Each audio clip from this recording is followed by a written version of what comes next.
Those were the places they were most prominent, and I think that she is afraid deeply of hospitals. Izuku said, as Night Eye had nodded. Duly noted. Now can you please inform me as to why Midoriya is seemingly wishing for adopting a child from the street? Sir Night Eye said, using Bubble Girl to place Izuku into a bubble of oxygen. After another few hours of telling Izuku that he was too young to adopt a child at the age of 7.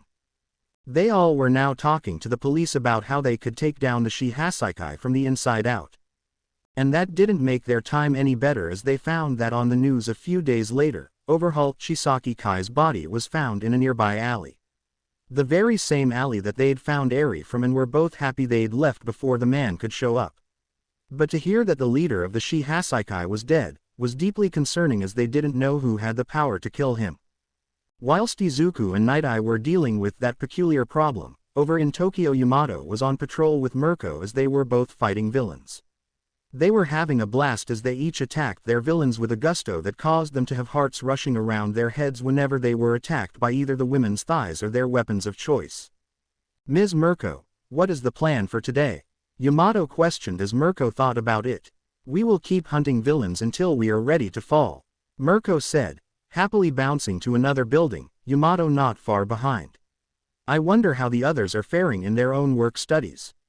Yamato questioned to herself. Over with Kirishima, the young man was in a fight with his mentor Fat Gum as they were trading blows. Goo, Kirishima called out, as a fist found itself in his gut causing him to cough. Gra, Fat Gum called out, as Kirishima stuck his knee into his mentor's gut. H.A. Good one, he said, clobbering the boy on the head. I just wanna go home. Sunniator said, as he held his face against a wall. Back with Izuku, he and Sir Night Eye had finally came to a conclusion about Eri. She would be taken into UA grounds as a ward of their school. She would be trained on how to use her quirk without hurting anyone else present within the school. Her quirk training would be a controlled area, where Izuku's homeroom teacher would be there at all times to make sure that her quirk is stopped from going out of control.